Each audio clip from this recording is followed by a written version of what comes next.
Les Africains et les Africaines mangent à leur faim. L'Afrique est-elle autosuffisante sur le plan alimentaire? Est-ce que l'Afrique peut atteindre son autosuffisance alimentaire? Si oui, en procédant comment? Pourquoi l'Afrique n'est-elle pas autosuffisante sur le plan alimentaire? Ça, c'est des questions que je pose. J'aimerais avoir ton avis dans les commentaires. Est-ce que tu es de ceux qui disent que l'Afrique n'est pas autosuffisante sur le plan alimentaire, qu'on ne peut pas développer tel que l'agriculture ou nourrir tel que l'Afrique en produisant avec la houe? Es-tu tel que de ceux qui disent que l'Afrique se suffit tel que présentement et que l'Afrique peut encore te dire que faire mieux? C'est ce que je vais devoir développer ici sur cette thématique. Comme j'ai coutume à te dire, sur cette chaîne, c'est une chaîne de questionnement. Qu'on ne peut pas te dire que développer, te dire que l'Afrique, peu importe ce que tu entends, c'est pas développement. Le développement, ça se pense. Et que le premier pan vers lequel on se doit d'aller, c'est vers l'autosuffisance alimentaire. On se doit d'avoir notre souveraineté alimentaire avant de développer tel que les différents pans. Que tout pays qui se respecte se doit de contrôler sa souveraineté alimentaire. Et lorsqu'on parle d'alimentation, c'est un pan qui est régalien. C'est-à-dire que ça relève, ça relève de nos États en fait. C'est l'État qui devait se rassurer que sa population, c'est-à-dire que mange, c'est-à-dire qu'à sa faim. Que le pays est autosuffisant. Même comme aujourd'hui nous sommes dans un monde de libre-échange où aucun pays aujourd'hui ne peut se prévaloir, c'est-à-dire quoi, s'autosuffire.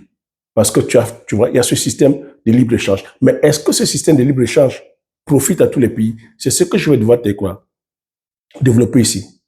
Pour toi qui es intéressé par le secteur agricole, pour toi qui aimerais aller développer le secteur alimentaire, j'aimerais partager ici avec toi des pépites. J'aimerais partager ici avec toi des stratégies.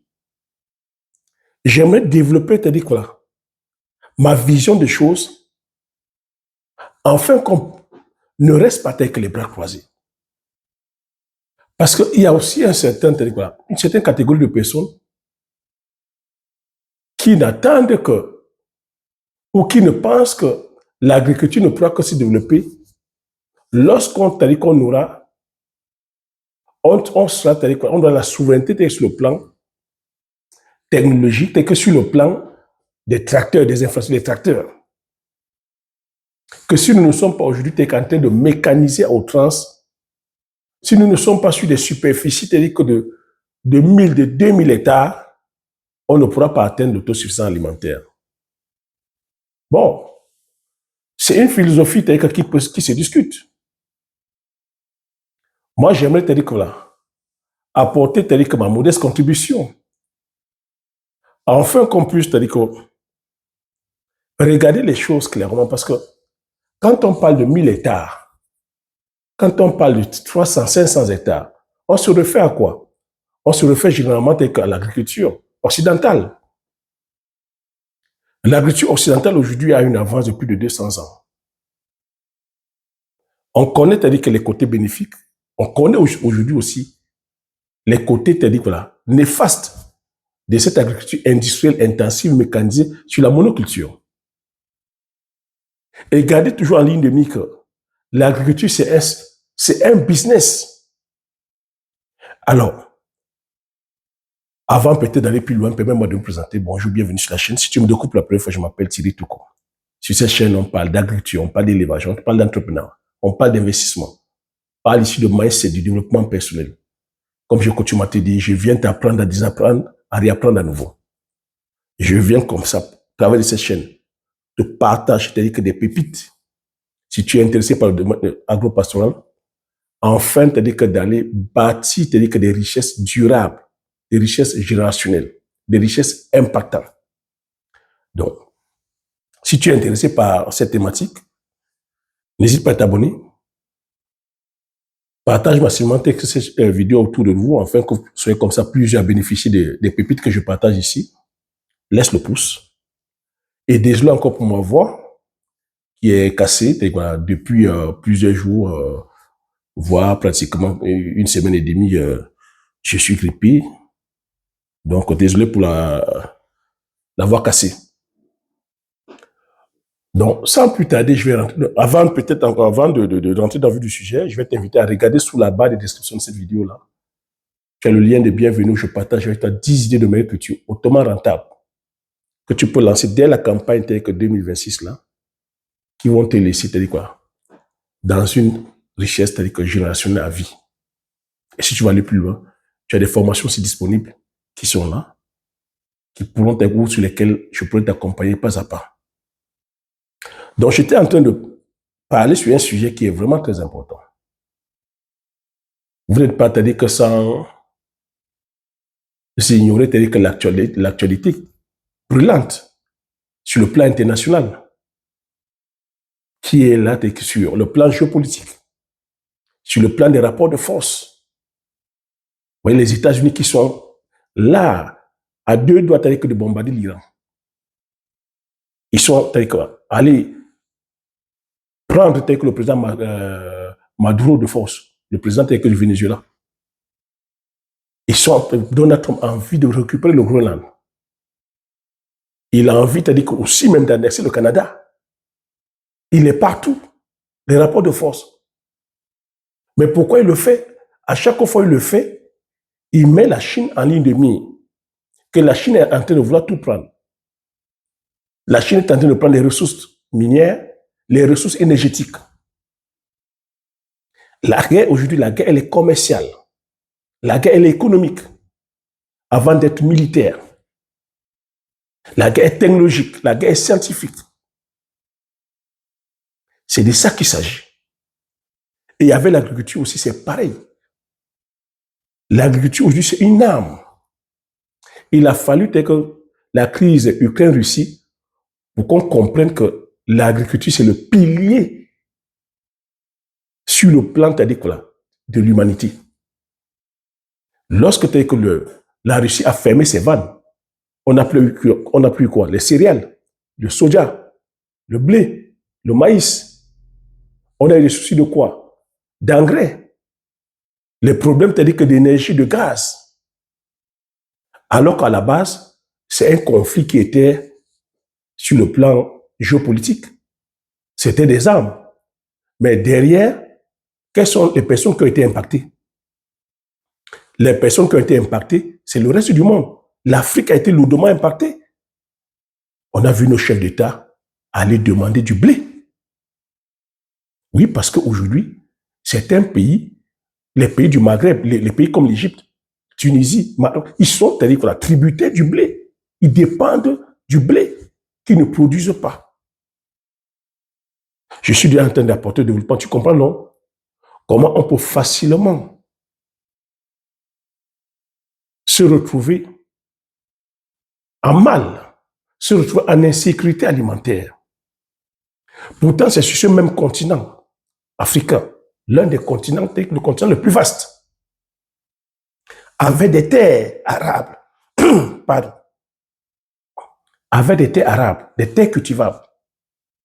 On a de l'eau, il y a du soleil. Nous sommes arrosés. Il y a des bras. Qu'est-ce qui explique qu'on se retrouve aujourd'hui à être dépendant d'une culture, d'une céréale, le blé que nous ne produisons pas en Afrique, ou que nous produisons très peu en Afrique? C'est comme ça qu'il faut commencer à voir les choses. Moi, je vais mettre les pieds dans le plat, à poser la question. Pour vous qui me regardez, partout, je sais que je suis suivi partout. Moi, je suis Camerounais. Je parle pour le Cameroun. Pour moi, on ne meurt pas de faim au Cameroun. Pour moi, le Cameroun, c'est-à-dire quand je dis on ne meurt pas de faim, je vais dire, tu ne peux pas trouver un Camerounais qui va te dire, ça fait 2 jours que je n'ai pas mangé. ou que ça fait même un jour que je n'ai pas mangé. Donc, il ne faut pas peut-être confondre, je vais dire, la malbouffe, ou quand je dis malbouffe, quand je dis malbouffe, ce n'est pas du style, je vais dire, une alimentation, c'est-à-dire que pas équilibrée. Mais pourquoi je dis que nous, on ne met pas de faim en Afrique, au Cameroun? Parce que je prendrais même le pari partout en Afrique. Je mettrais ma main à couper. Je mettrais certaines exceptions. Je vais développer. C'est pour ça que je vais t'inviter, t'es qu'à rester jusqu'au bout de cette vidéo parce que je vais devoir apporter tel que le développement. Tu vois que ici, je ne balance pas les slogans. Je ne suis pas là, t'as dit que là, à venir parler pour paraître intelligent. Mais j'essaie de pousser mon raisonnement, pousser ma réflexion. Parce que c'est ce qui m'a amené à aller entreprendre dans le secteur agricole. J'ai coutume à te répéter, je suis petit-fils de paysan. Depuis la petite enfance, je travaille. Je travaille dans la terre. Au village, c'est-à-dire que j'ai toujours, quoi, on a toujours produit des végétaux. Donc, quand je te parle ici du manioc, du banane plantain, de l'igname, de taro, de macabo, d'arachide, de pistache, de palmier à huile, de tous ces cultures vivrières, c'est le quotidien, c'est-à-dire qu'au village, en fait.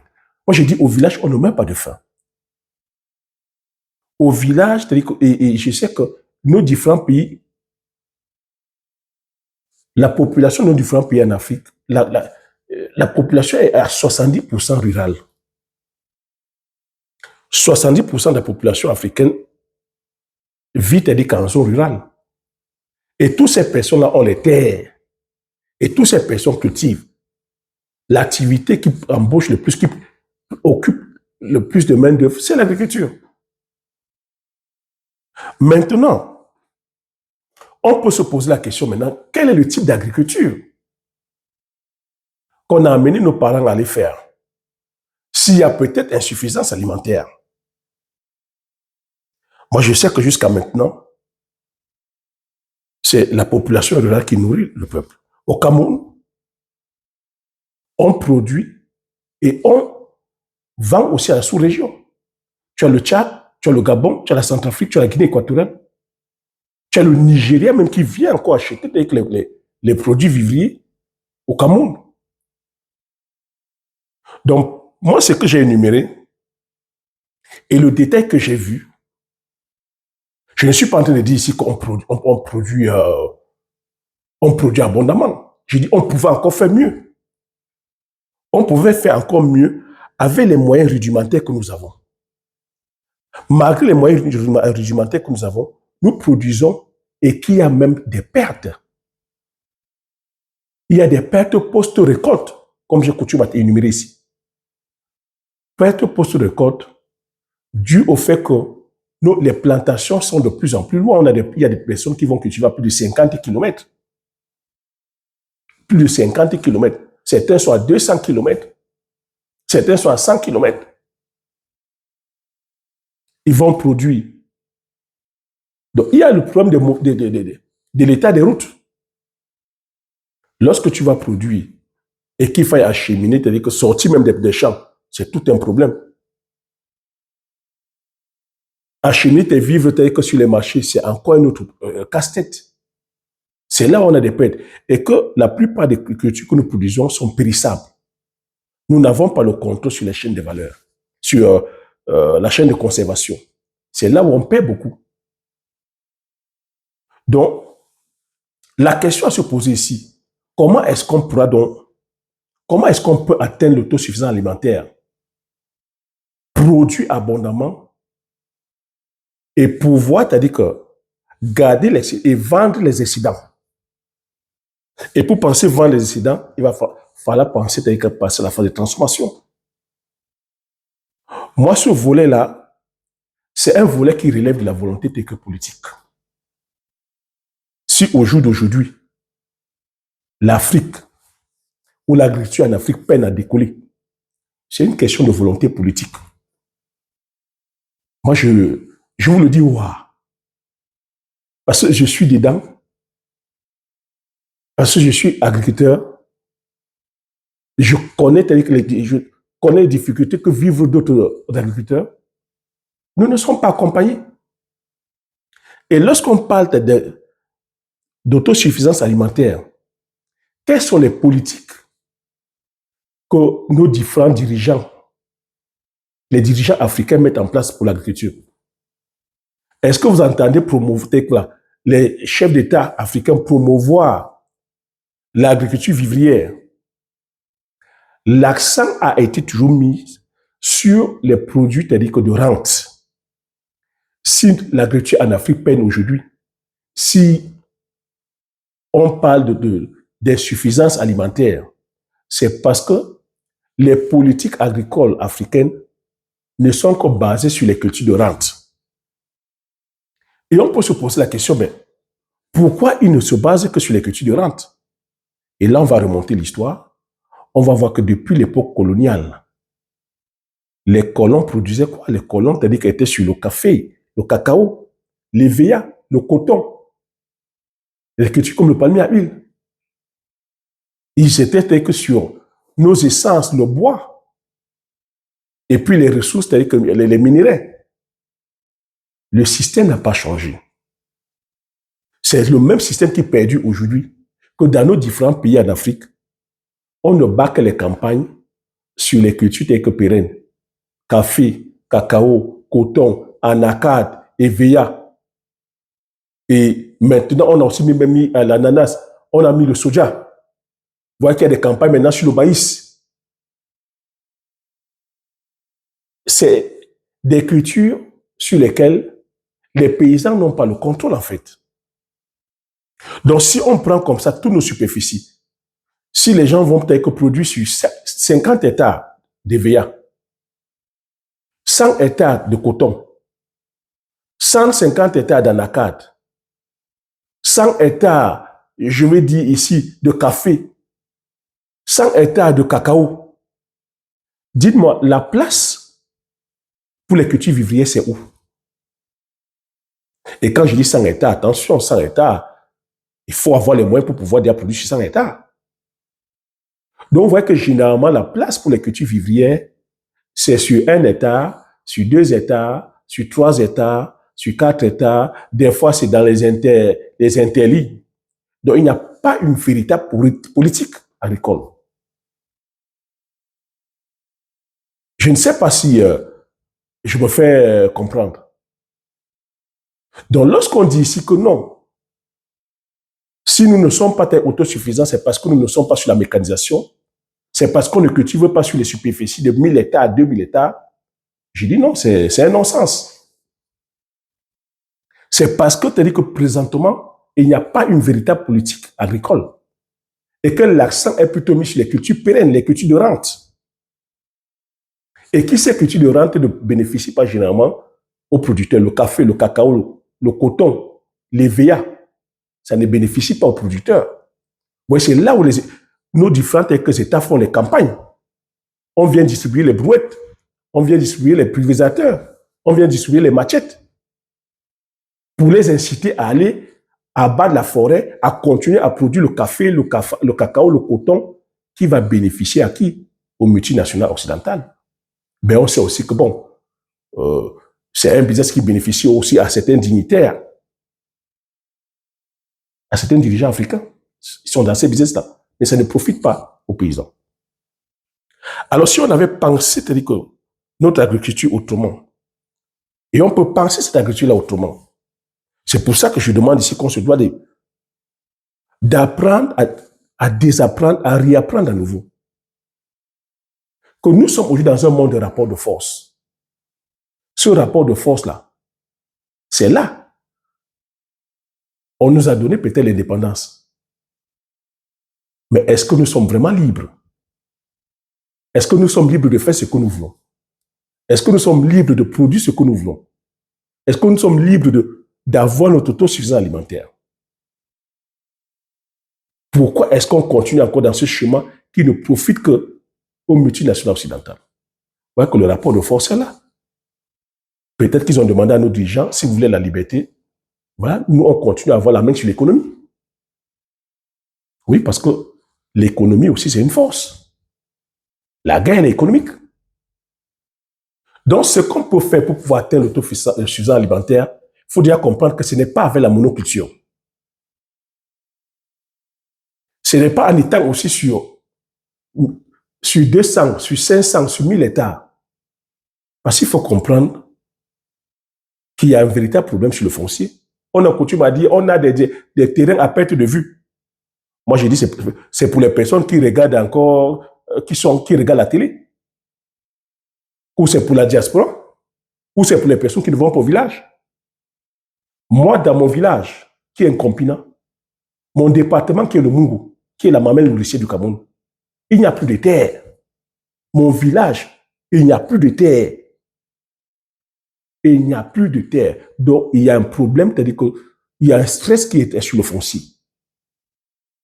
Parce que les terres ont été accaparées par certains grands dignitaires. Tu as des personnes qui ont des plantations à perte de vue. Alors, si une seule personne t'a dit que ça accapare 500 hectares, si quelques dignitaires s'accaparent, t'a dit que des milliers d'hectares, au détriment de la population, on met la population où? Aujourd'hui, nous avons ce qu'on appelle les zones rurales. Nous avons, c'est-à-dire que des jeunes qui quittent les villages parce qu'ils sont déracinés, parce qu'ils n'ont plus de terres. On a arraché les terres de leurs parents, de leurs grands-parents. Parce que certains bras longs, certains dignitaires, certains notables ont pris les terres. Voilà comment les jeunes se retrouvent en ville. Lorsqu'ils se retrouvent en ville, dans l'oisiveté, il n'y a pas de travail. Ils ne savent pas quoi faire. Ils traînent. Ils deviennent des microbes. Ça devient des voleurs. Ça devient des buveurs. Ça devient des jouisseurs. Ça devient des personnes qui sont là à passer le temps à faire des commentaires sur la vie des autres. Des personnes qui sont là à parler sur sa main de taux. Ça crée de quoi? Ça crée des hiboux et des églisiens. Voilà ce que ça donne. Voilà la société que ça donne. À force d'accaparer les terres, à force de pousser que la population vers les villes, ces populations vont s'entasser comme des rats oisifs, n'ont rien à faire. Voilà ce que ça donne lorsqu'on va vers la monoculture. Alors que s'il y avait une politique agricole bien pensée et qu'on autorisait à chaque famille d'avoir un minimum de 20 à 50 hectares, pas plus, 20 ou 50 hectares par famille. Ces 20 ou 50 hectares, on encourageait avec la polyculture, l'association de culture, pas la monoculture, l'association de culture. Pourquoi je dis 20 ou 50 hectares? 20 ou 50 hectares, c'est à échelle d'homme. Avec 20 ou 50 hectares, les familles peuvent travailler sans grande mécanisation. Parce que si on te demande d'aller acheter un tracteur sur 20 hectares, tu jettes ton argent par la fenêtre. Si on te demande d'aller acheter un tracteur sur 50 hectares, c'est une perte de temps. Tu n'as pas besoin d'un tracteur sur 50 hectares. Tu peux encore travailler à la houe et la machette.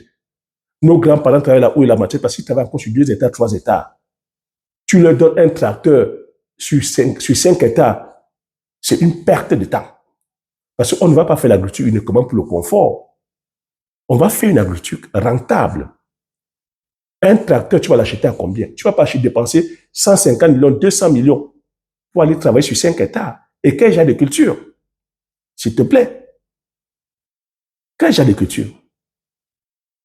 Parce que dans un champ de cacao, tu ne pourras pas circuler avec le tracteur. Dans un champ d'igname, tu ne pourras pas marcher avec ton tracteur. Donc tu comprends que c'est des choses qui se pensent en fait. Que si on donne à chaque famille 20 à 50 hectares, on fait de la polyculture. Là-dedans, tu as le macabo, le taro, la banane plantain, l'igname, le poivre, le sorgho, le mil, les arachides. Tu vois que sur 50 hectares, tu as une diversité de cultures. Et c'est comme ça qu'on peut faire pour pouvoir atteindre l'autosuffisance alimentaire et permettre aux paysans d'être riches. Alors qu'à contrario, lorsqu'on est uniquement sur la monoculture, c'est-à-dire que de cacao,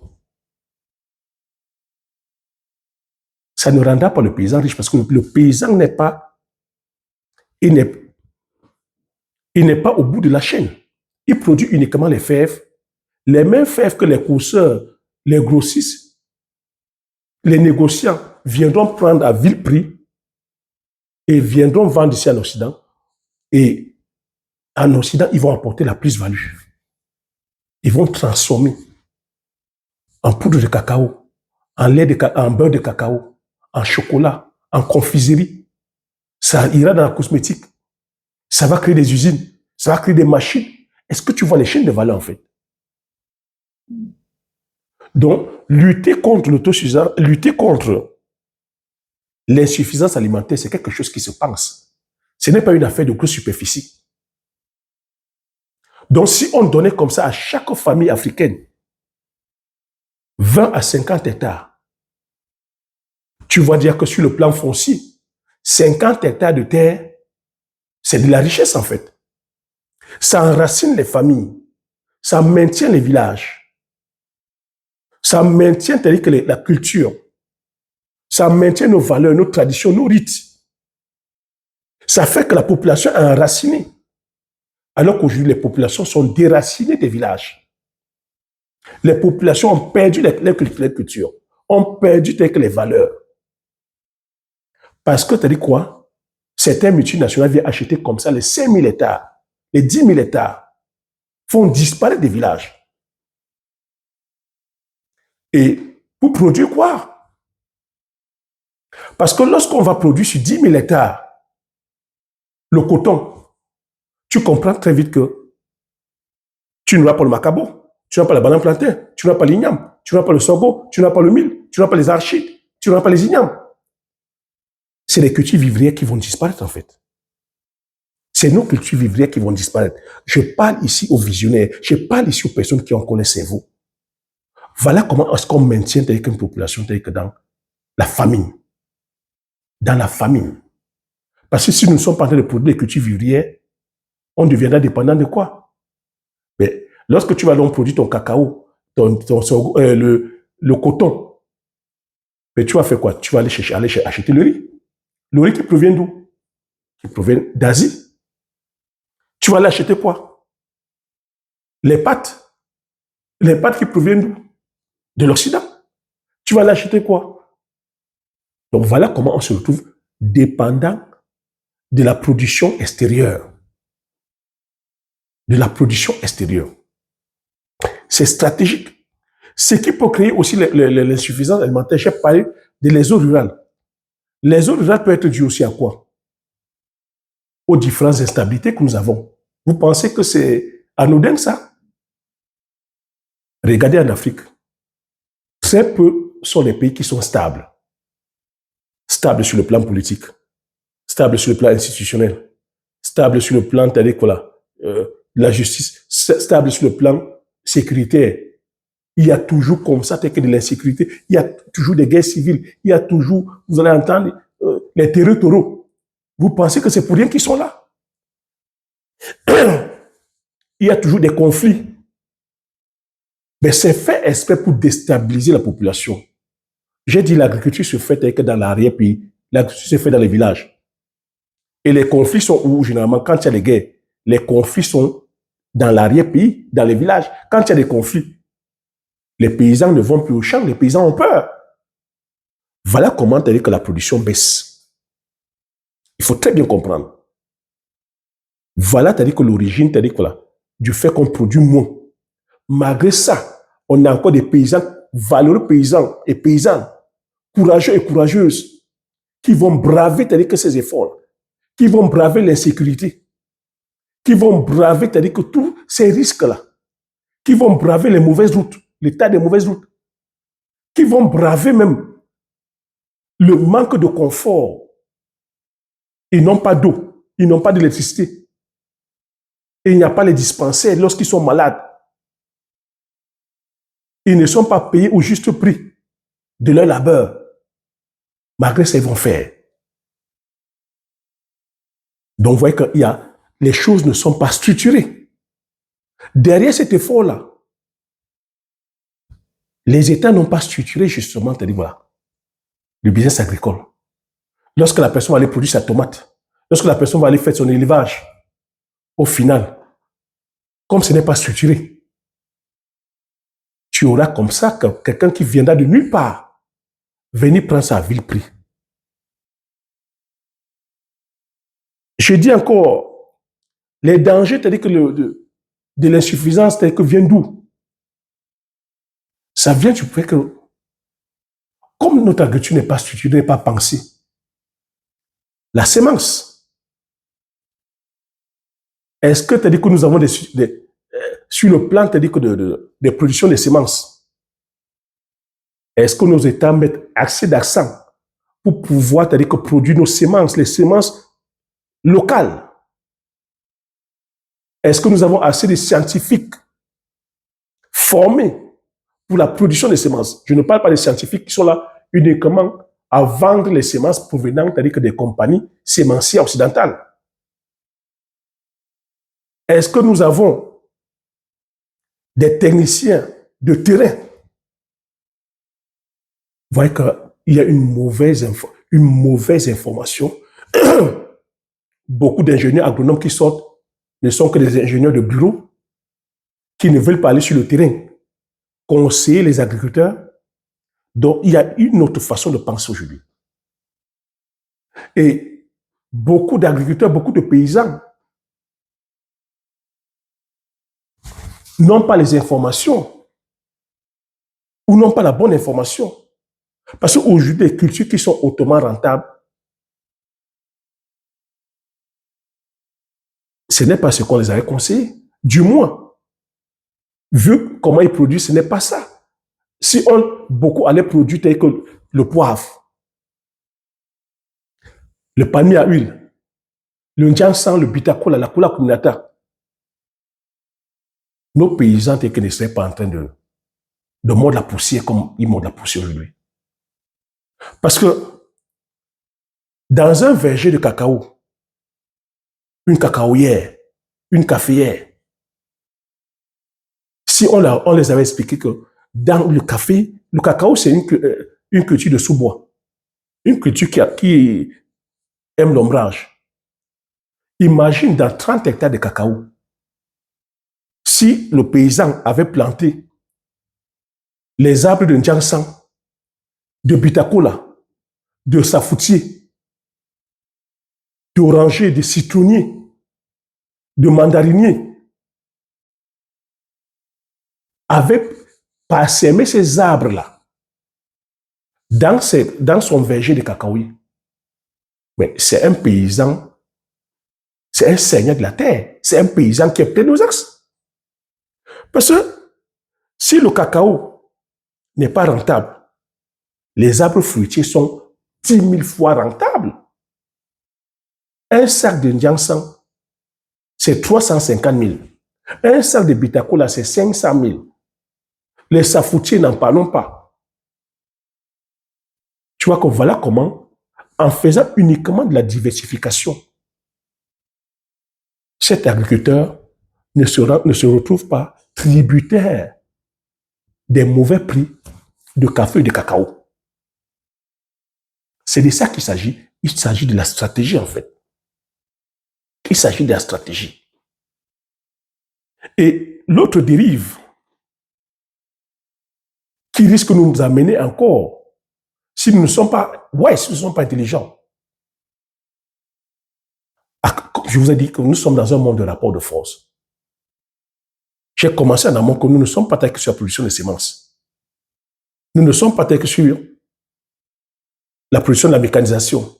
Une mécanisation adaptée aux réalités du terroir. Laissez-moi ces histoires que vous allez acheter les tracteurs en Chine. Le matériel chinois n'est pas adapté, c'est-à-dire au sol africain. La technologie chinoise n'est pas adaptée au climat africain.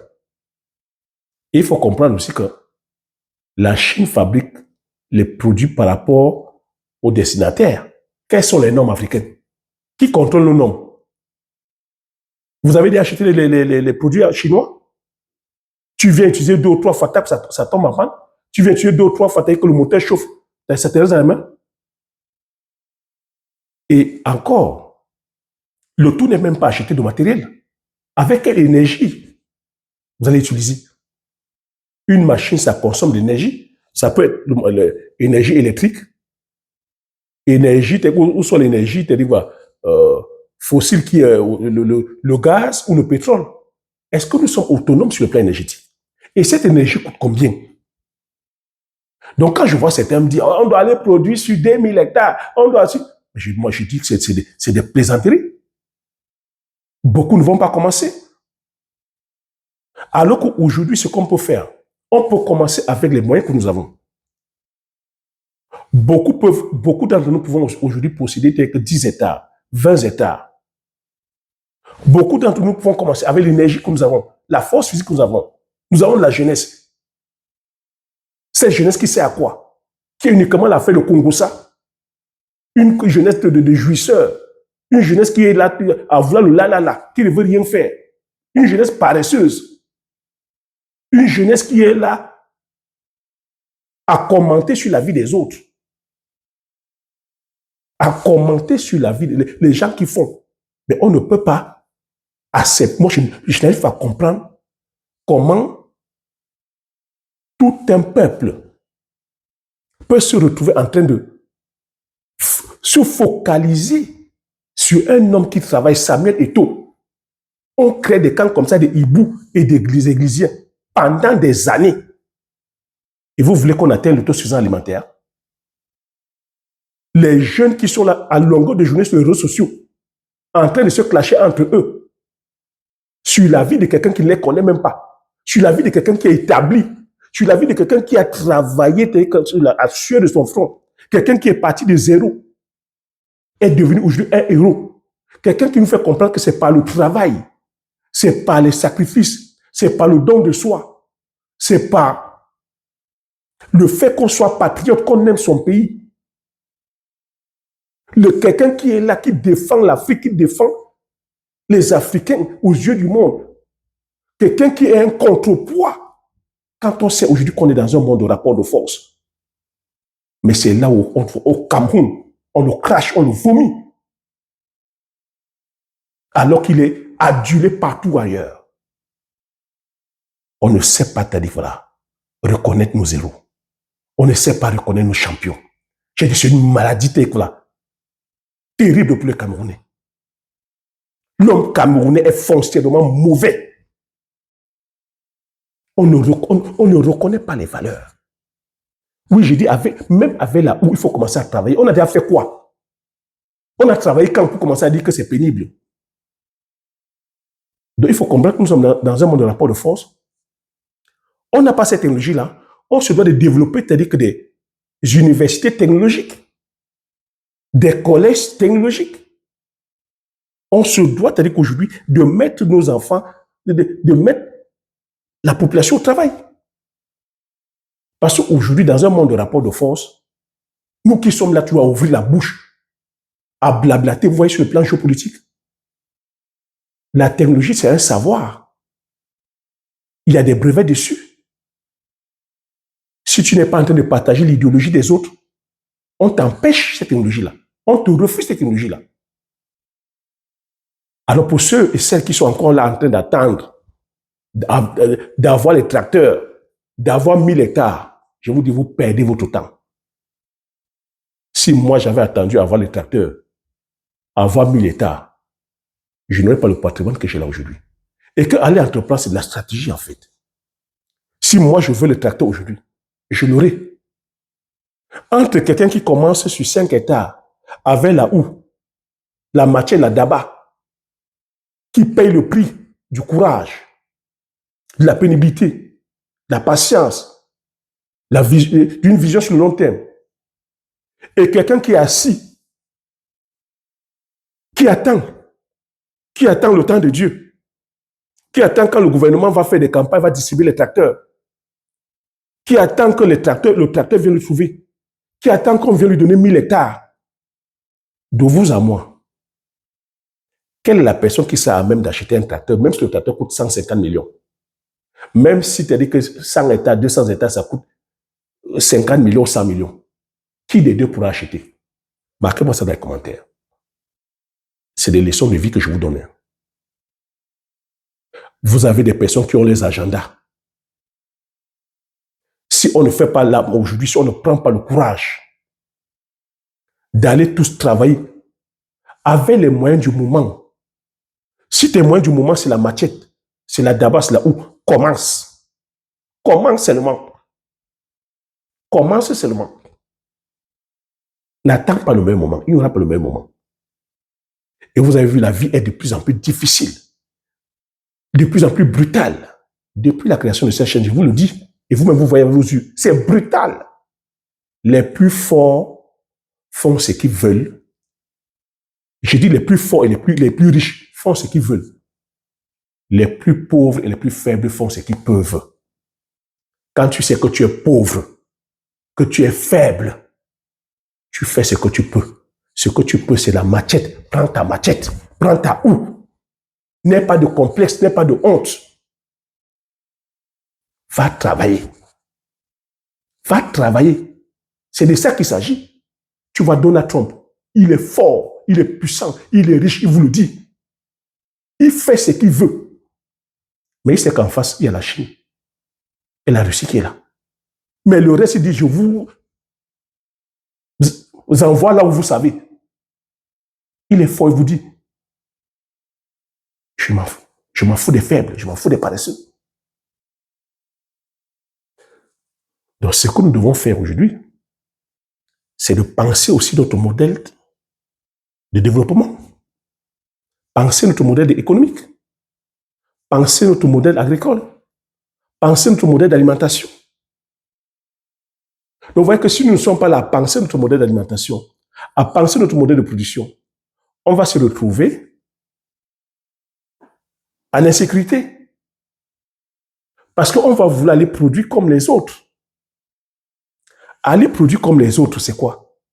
On va te dire d'aller produire le maïs, le soja, le tournesol, le colza, le blé, le blanc.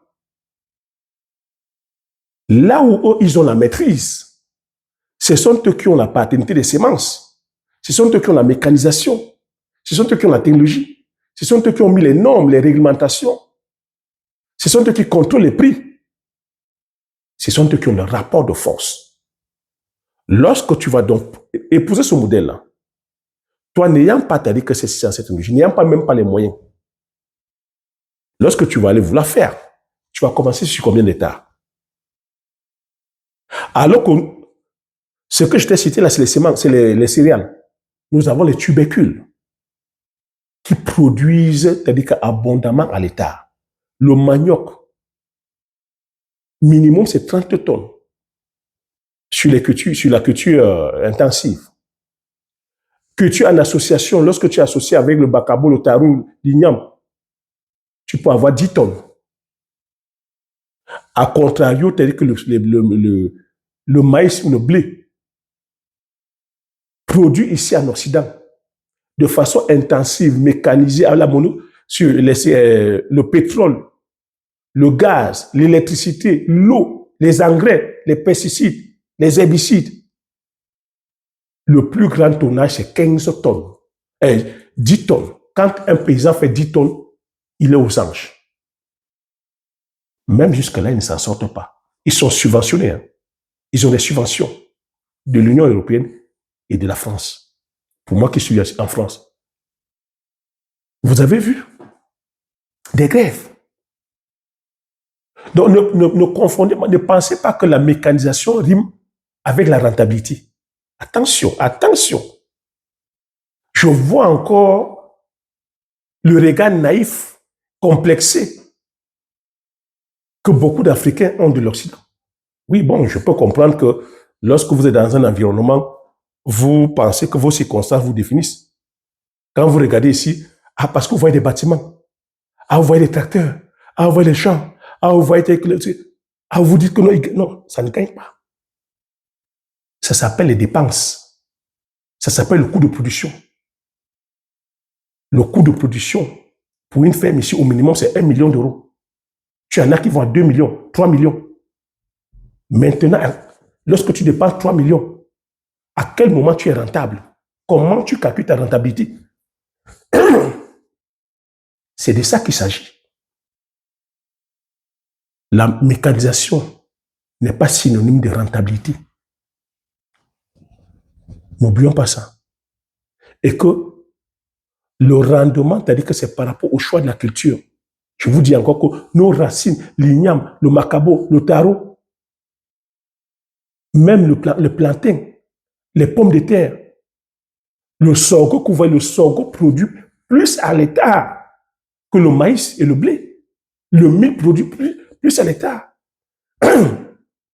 Et le sorgho et le mil sont adaptés à notre terroir. Et c'est adapté, c'est-à-dire au climat. Parce qu'on va aussi produire par rapport au climat. Oui, ce qui risque, c'est-à-dire que de nous frapper encore très fort, de nous pénaliser et de réduire encore la productivité, c'est le climat. Dans certains pays, il y a les zones rurales, il y a les zones parce que les gens fuient par rapport au climat. Il fait de plus en plus chaud. Il fait très, très chaud. Ça, c'est des signaux.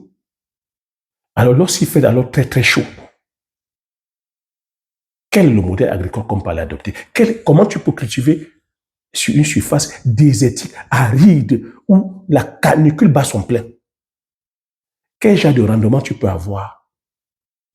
Et tu sais que les céréales, c'est des cultures agricoles qui sont constituées à 80% d'eau. Et c'est des cultures qui sont gourmandes en eau. Si on va donc calquer notre agriculture sur les céréales comme le maïs, le blé, le colza, le soja, mais comment tu fais quand tu es dans les pays arides? Comment tu fais pour avoir de l'eau? Voilà comment tu peux aller faire 100 hectares de maïs, 100 hectares de blé, 100 hectares de soja, tu perds tout. On se doit de repenser dans notre agriculture. C'est pour ça qu'il faudrait de plus en plus penser à l'agroécologie. C'est ça qu'il faudrait de plus en plus penser à l'agroforesterie. À l'agroforesterie. Planter les arbres. Planter les arbres. Parce que les arbres créent un microclimat. Les arbres créent un microclimat. Ça séquestre le carbone.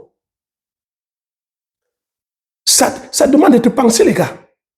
Ça demande d'être pensé. Ici, on ne doit pas faire une habitude de slogan ou d'émotion, comme j'ai coutume à dire. Ça se pense. Moi, c'est ce que j'ai fait pour aller produire. Donc, tu vois que si nous ne sommes pas là à penser notre agriculture, on va commencer à aller produire. Donc, lorsqu'on va aller produire les céréales, même le maïs que vous voyez, le blé, le soja, le colza, tout nous sommes produits ici en Occident, il n'y a que 20% qui vont sur l'alimentation humaine. 80% vont sur l'alimentation des animaux et des produits dérivés. Ne perdez pas le nom, les gars. C'est 20% de l'alimentation des céréales qui vont sur la consommation humaine.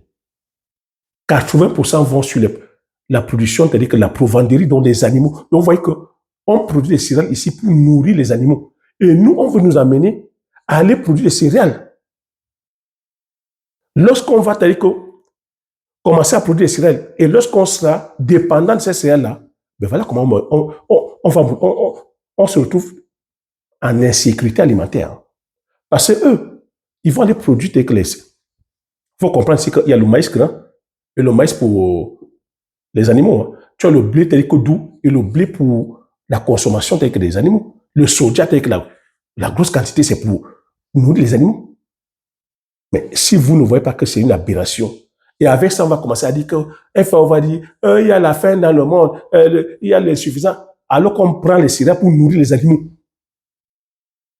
On va nourrir les animaux, c'est-à-dire que les ruminants avec les céréales. Ce n'est pas une aberration, ça. On va nourrir les ruminants avec les céréales. Pendant ce temps, les humains, on va dire dans un coin du monde que les humains ne mangent pas assez de céréales. Alors que nous avons nos macabos, les tarots, les ignames. On va venir comme ça, nous rendre dépendants de ces cultures-là. Et qui dit dépendant, ça veut dire que tu vas acheter à chaque fois. acheter à chaque fois, acheter ces produits-là. L'Inde l'a fait avec ses produits OGM. Ne confondez pas OGM, produits génétiquement modifiés. On vient toujours parler de la surproduction des produits que résistants à la sécheresse, aux maladies. L'Inde l'a fait. Ça a mis, c'est-à-dire que des millions de paysans en faillite. Beaucoup, c'est-à-dire qu'on les semences de Bill Gates. Oui. Parce qu'il faut comprendre que c'est un business. Les multinationales, c'est-à-dire que les compagnies sémencières, c'est-à-dire que c'est des business ça brasse des milliers, des milliards de dollars. La mécanisation, c'est un business. Le pétrole, c'est un business. La chimie, c'est un business. Les banques, c'est un business. Les grands groupes agro-industriels de la transformation et la distribution, c'est un business. Donc, si tu ne comprends pas le système, tu deviens un danseur de Mayebo.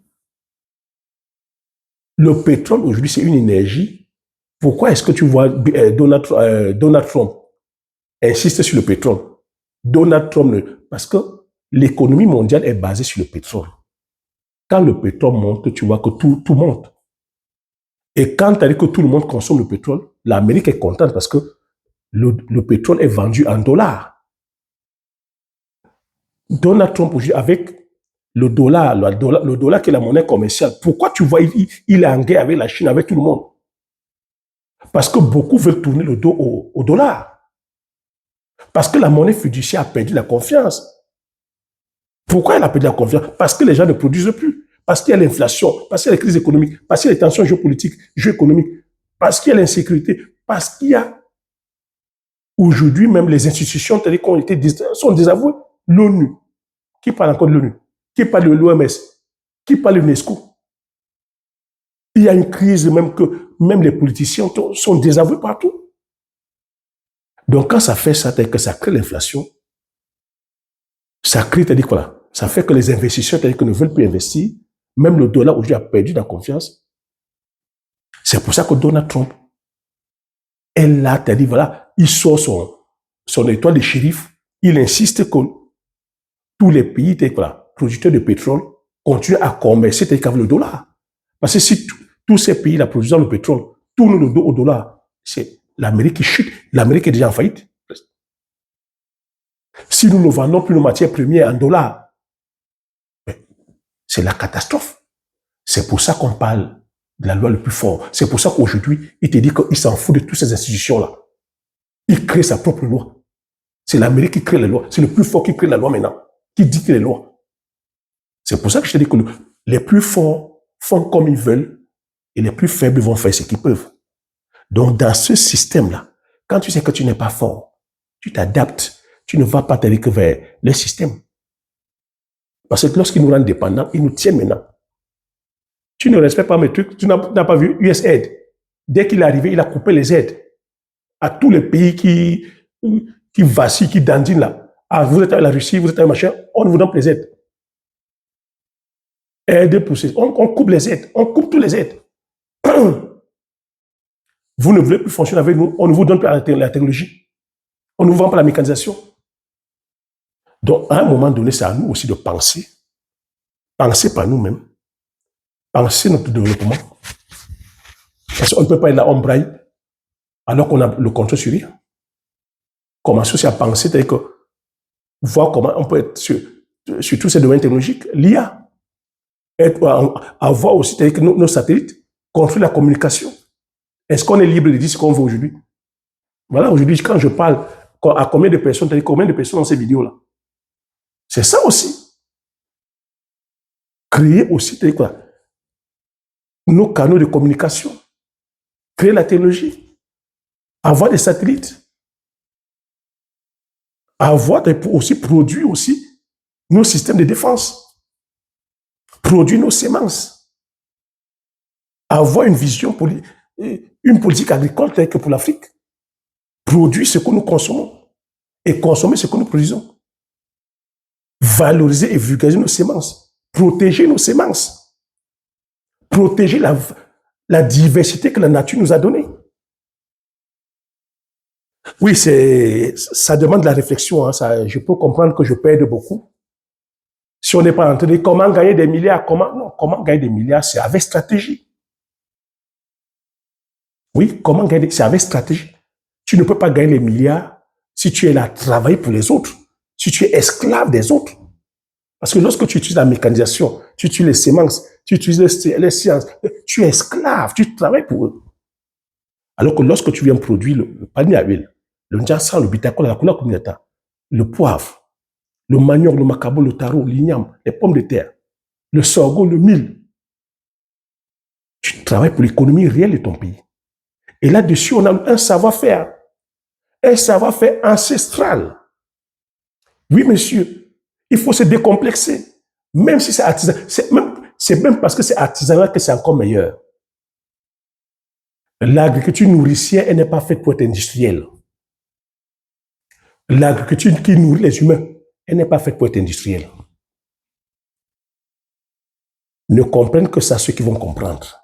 Ne comprennent que ça que ceux qui sont arrivés à un certain niveau. Ce n'est pas parce qu'on va dire qu'on est pauvre qu'on ne pourra pas acheter. Non, nous, on produit de façon naturelle. De façon naturelle. L'agriculture industrielle, on vient dire que on mange les dérivés, on mange de la merde en fait. C'est de la merde. Parce que tous ces produits de synthèse qu'on met dedans, est-ce que nous avons les moyens pour pouvoir nous soigner? Est-ce que nous avons les plateaux techniques de qualité? Et quand on parle d'une bonne alimentation, l'Occident ici, un pays comme la France, qui est le bassin agricole d'Europe, ce qui fait que la renommée de la France, ce n'est pas son alimentation industrielle. Ce qui fait la renommée de la France sur le plan mondial, quand on dit que la France est un pays de gastronomie, ce n'est pas la bouffe, l'alimentation industrielle, ce n'est pas la production industrielle, c'est la production du terroir. C'est pour ça qu'ils ont des normes comme les AOP, AOP qui est appellation d'origine protégée, les AOC, appellation d'origine contrôlée, les IGP, indication géographique protégée. Vous entendez parler de leur fromage, de leur vin, les plats du terroir, de leur jambon. Vous entendez parler de leur mets. Mais c'est ce que nous devons aussi faire pour pouvoir valoriser et vulgariser nos cultures. On peut aujourd'hui commencer aussi à faire un attiqué, c'est-à-dire de qualité. On peut faire des bobolos de qualité, des mitumba de qualité. On peut faire des chikwan de qualité. On peut faire de la farine de qualité normée. Comme on a fait avec le poivre qui est indication géographique protégée. Pour valoriser le savoir-faire et le savoir-faire des hommes et des femmes. Pour valoriser la zone géographique. Parce que c'est ça c'est ça le moteur du développement en fait. Les gens sortiront tel que partout dans les 4 coins du monde pour venir visiter tel que le sol, pour venir visiter notre terroir, pour venir visiter tel que les merveilles que la nature nous a données, pour venir visiter et voir le travail que les hommes et les femmes font. Franchement, c'est un travail à faire. Je sais que nous sommes une population qui voulons le la. Mais il faut comprendre que c'est un travail de longue haleine. C'est des savoir-faire, c'est un savoir-faire qui se doit se justifier avec le temps. C'est un héritage qu'on doit donner aux enfants de nos enfants.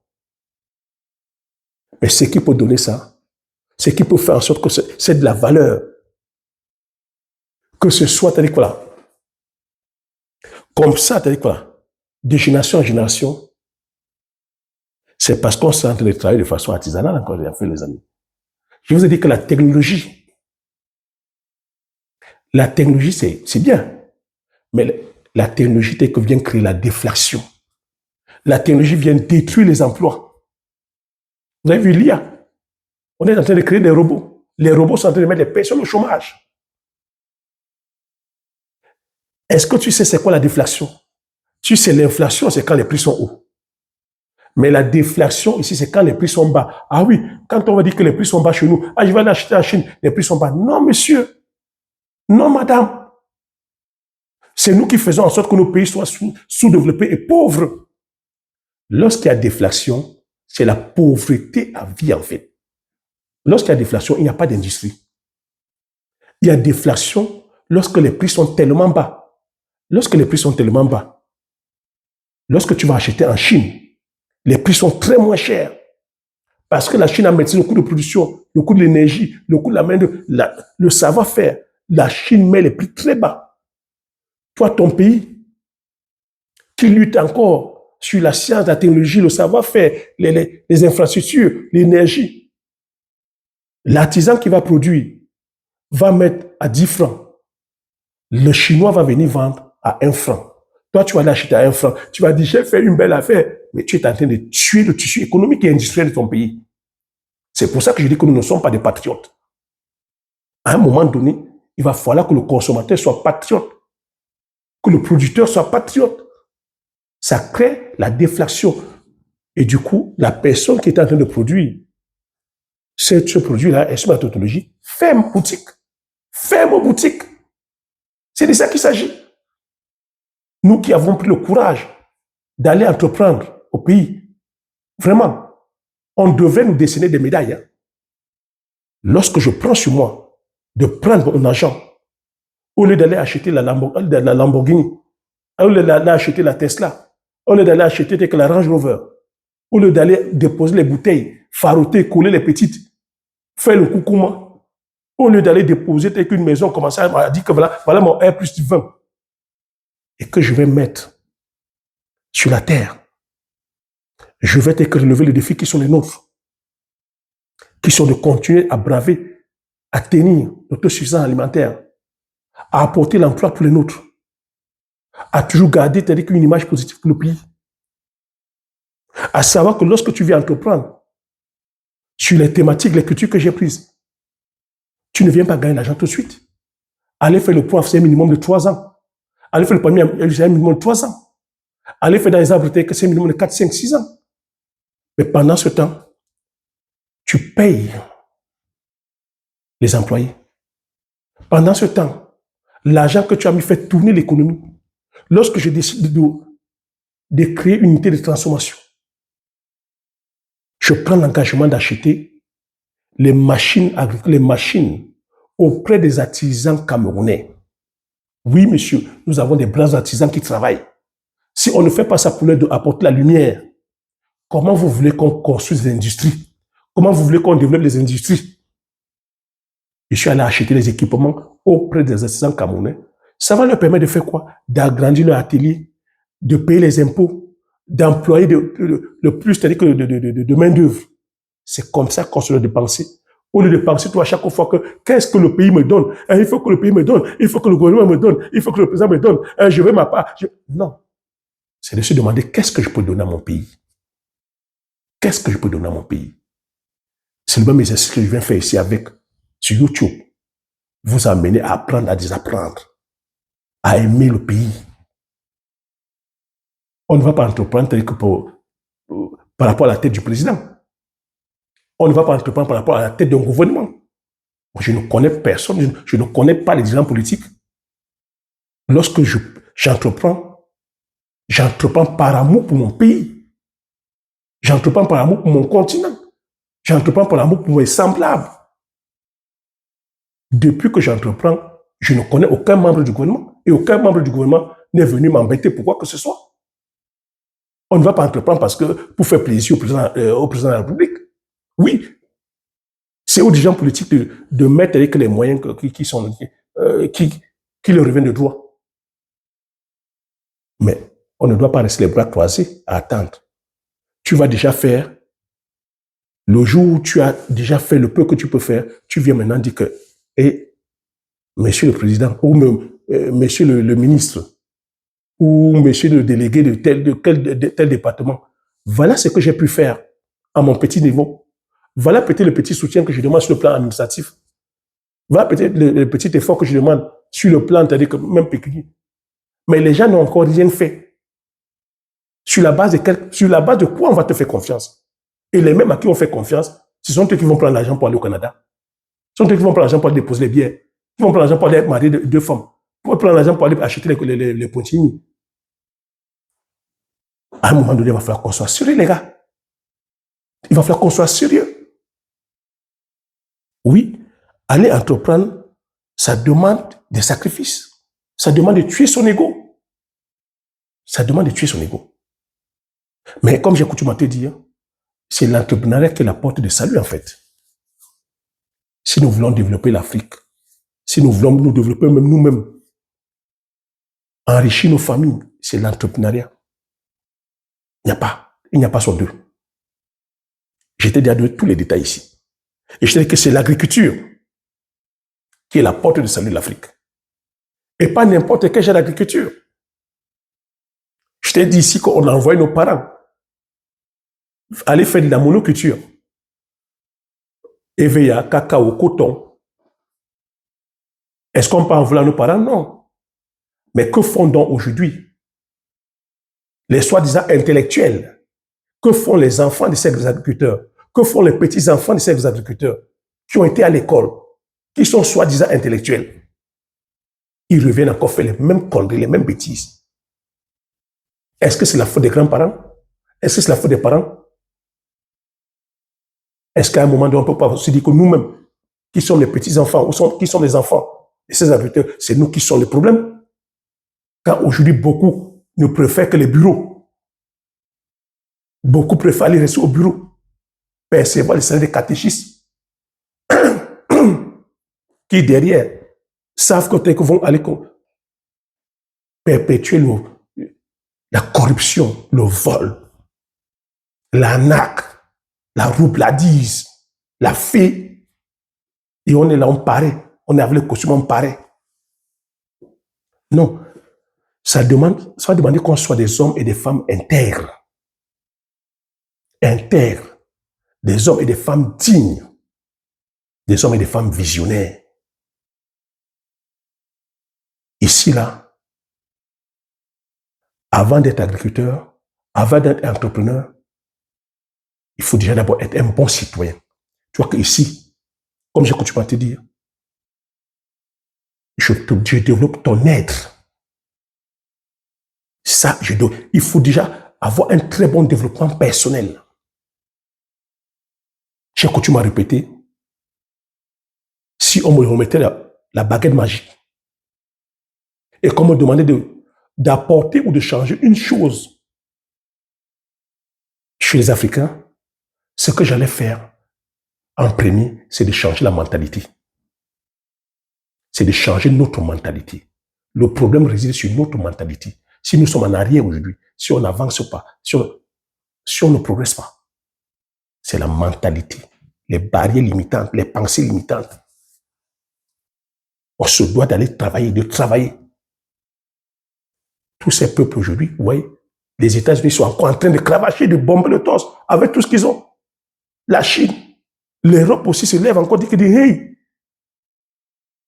nous qui étions là en pensant que les Américains, que ce sont nos amis, et les Américains, ce sont nos alliés. Ah, ils sont les Américains disent, mon ami, vous allez aussi aller travailler. C'est bon, je ne vous protège plus. Vous nous avez roulé pendant 70 ans dans la farine. Hein? Ils disent quoi maintenant? Ils doivent aussi se réunir. Les 27 pays doivent se réunir pour faire une Europe économique, pour faire une Europe militaire, pour pouvoir se défendre. Parce que ce qu'il est en train de faire là, il peut se lever un matin, il dit qu'il vient prendre un pays. Qui c'est qui va se lever? Il n'y a que la France et l'Angleterre qui ont le nucléaire. Les autres pays n'ont pas le nucléaire. Les autres pays on comptait sur eux. Et nous, on fait comment? Si l'Europe tremble, les Africains vont faire comment? Donc, arrêtons le bavardage. Arrêtons le bavardage, allons travailler là-haut. Arrêtons le bavardage. De toi à moi, parlons peu, mais parlons bien. Tu as 200 millions pour acheter un tracteur. Et il y a des tracteurs même de 500 millions. Il y a les moissonneuses batteuses de 500 millions. Tu as 1 million d'euros pour commencer. Et pour aller faire quoi? Pour aller faire les céréales. Pour aller faire le maïs, le soja. Mais je viens de te dire ici, voilà quoi, ils vont nous éteindre. Une fois que tu as dépensé 1 million d'euros pour t'installer, on te dit qu'on ne te donne pas les semences, tu fais quoi? On te dit que ton tracteur tombe en panne, On te dit qu'on ne te fournit pas les pièces pour la réparation, tu fais quoi? Tu as dépensé 1 million d'euros, tu es sur 500 hectares ou 1000 hectares, tu fais comment? Et autre chose aussi, la stratégie qu'ils mettent en place pour détruire notre alimentation. Tu vois, 1000 hectares de soja. Je te dis que c'est le manioc, le macabre, le taro, la banane plantain qu'on va plus produire. Mais ils vont faire quoi? C'est des usines brassicoles qui vont s'installer. C'est les compagnies de provendierie qui vont s'installer. Pas détenues par les locaux, par les occidentaux. Ils vont venir faire quoi? De la surenchère. J'achète, si le kilo de maïs est vendu localement à 200 francs, eux, ils vont faire quoi? Ils vont dire, ils achètent le kilo à 250. Ils vont pousser quoi? Ils vont pousser les gens à aller produire le maïs. Tout le monde va aller produire le maïs. Au détriment de quoi? Au détriment des autres cultures. Mais eux, quand ils prennent le maïs, vous pensez que c'est le maïs de consommation? C'est le maïs pour produire, c'est-à-dire que de la bière. C'est une variété de maïs. C'est une variété de maïs qui n'est pas consommable. C'est pour produire de la bière. Et ils peuvent même prendre ce maïs pour dire qu'ils vont produire l'éthanol ou pour produire le sucre. C'est de ça qu'il s'agit, les gars. Et voilà comment on maintient toute une population dans la famille. Je peux rester comme ça pendant 10 ans à vous dire les choses, mais vous voyez, c'est des choses aussi, je vous ai dit que c'est sensible. Donc, je suis en train de penser à comment même peut-être monétiser ça. Parce que, comme tu m'as dit, on ne donne pas les pelles aux cochons. Je n'ai pas ce temps à vous le dire. Vous voyez que la vidéo c'est en restreinte. Partagez massivement autour de vous. Nous sommes dans un système capitaliste où les États, où tu vois ici les compagnies, ne suivent que les intérêts. Est-ce qu'on doit les incriminer? Moi, c'est de bonne guerre. Je ne les incrimine pas, mais c'est à nous d'utiliser notre cerveau, de comprendre comment le système fonctionne, de comprendre comment l'économie fonctionne. Personne n'est ton ami, mon ami. Si tu ne suis pas ton cerveau pour réfléchir, tu vas rester là à travailler pour les autres. C'est de ça qu'il s'agit. Tu ne suis pas ton cerveau pour réfléchir. On a fait quoi? 1600 ans d'esclavage, 1200 ans d'esclavage arabo-musulman. On a aussi fait 400 ans avec les Occidentaux. 1600 ans. On est venu encore être colonisé. Et le néocolonialisme, on continue encore à dire, utilisons le cerveau, disons. Utilisons notre cerveau. On ne peut pas être ce peuple-là qu'on roule toujours dans la farine. Réfléchissons, pensons et mettons-nous au travail. Créons aussi notre propre système. Personne n'est ton ami. Nous sommes dans un monde de rapport de force. Les plus forts font ce qu'ils veulent et les faibles font ce qu'ils peuvent. That's it. Voilà comment je vais conclure cette vidéo. J'attends ton avis dans les commentaires. Donne-moi aussi ton avis. Dis-moi de ce que tu penses. Comment est-ce que tu penses qu'on pourra atteindre notre autosuffisance alimentaire? Quelles sont les stratégies qu'il faudrait qu'on mette en place? Donne-moi ton avis. Je me ferai le plaisir de lire. Partage massivement autour de toi. On fait comme ça plusieurs à bénéficier de ces connaissances-là. Comme j'ai coutume dit, l'information, c'est la connaissance. La connaissance, c'est la richesse. Une fois que tu as ces informations, tu appliques tes stratégies et tu passes l'action massivement afin d'impacter ta vie et impacter la vie de tous ceux qui t'entourent. Si je te dis merci, à la prochaine vidéo. Ciao.